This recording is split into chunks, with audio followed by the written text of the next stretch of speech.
ओम जयंती मंगला काली भद्रकाली कपालिनी दुर्गा क्षमा शिवा धात्री स्वाहा स्वधा नमस्तुते वक्रतुंड महाकाया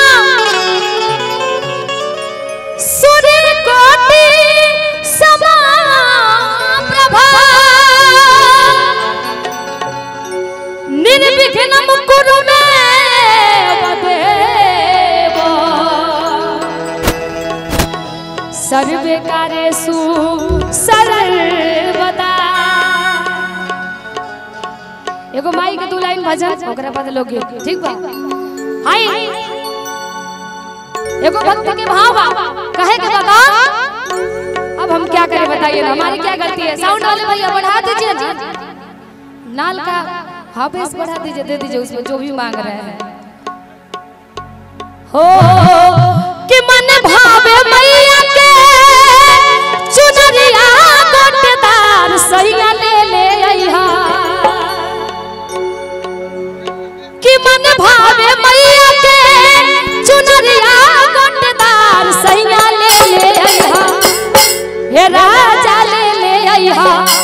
अच्छा जब मार्केट कहाँ लगेला सबसे बढ़िया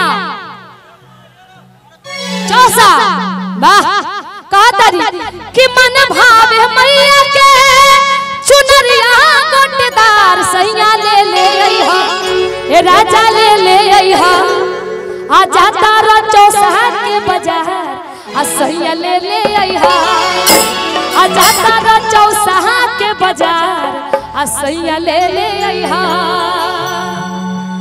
कि मन भावे मैया के चुनरिया गोटेदार सैया ले ले अइहा हे राजा ले ले अइहा। और दोनों हाथ उठा के सब कोई हमारे साथ गाइए डांस करके झूम के कि जाता रो चौसा के बाजार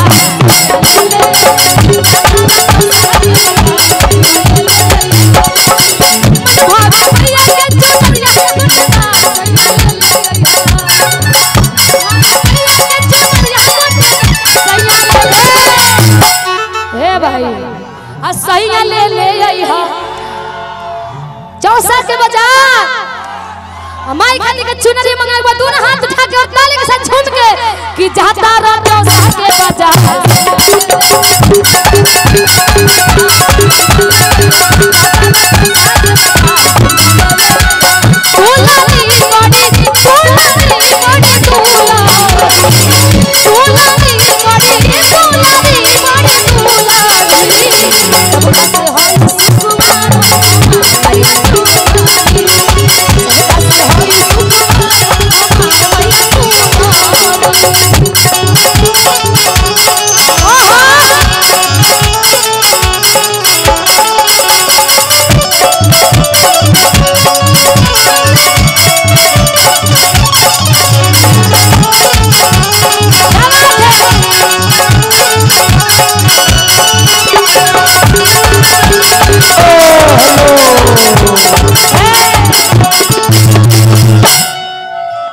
बोलिए सर। विधायक जी तारीफ नहीं है, खगड़िया वाली भौजी फिल्म बनाए हैं।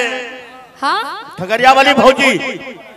अच्छा खगड़िया वाले भौजी यही विधायक जी है ना कि भौजी हमसे हंस बोले बतिया के पड़ी भौजी के नाम आइल तो कि भौजी हमसे हंस बोले बतिया के पड़ी दिल देवरो संग तोहरा लगा दे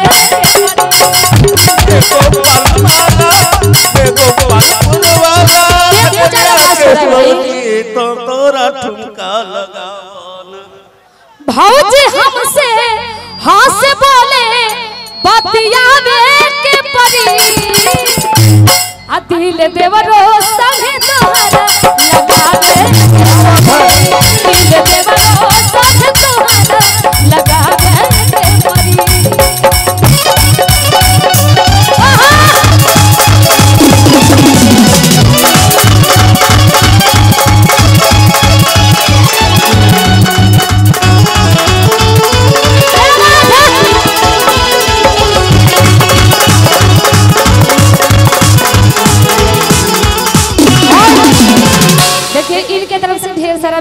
आशीर्वाद आ रहा है। मैं चाहूंगी एक बार इनके लिए जोरदार ताली बजाइए।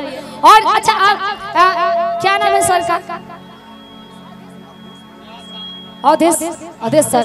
और मैं अवधेश सर के लिए 2 लाइन कहना चाहूंगी। अच्छा लगेगा तो सब लोग ताली दीजिएगा।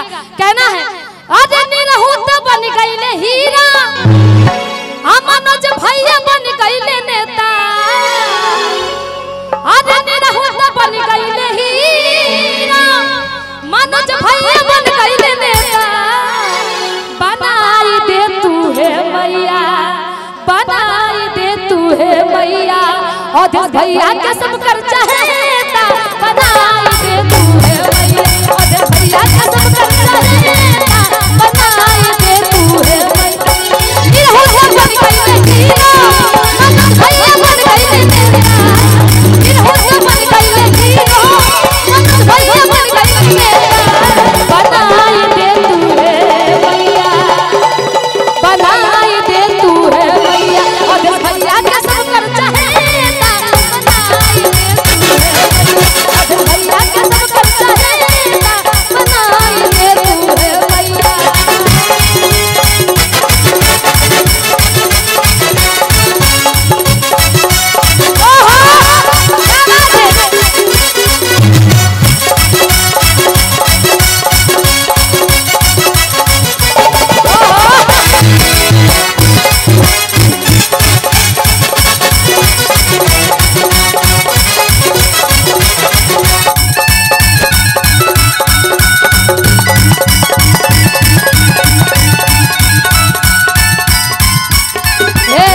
रोहित जी लगे देखो भाव याद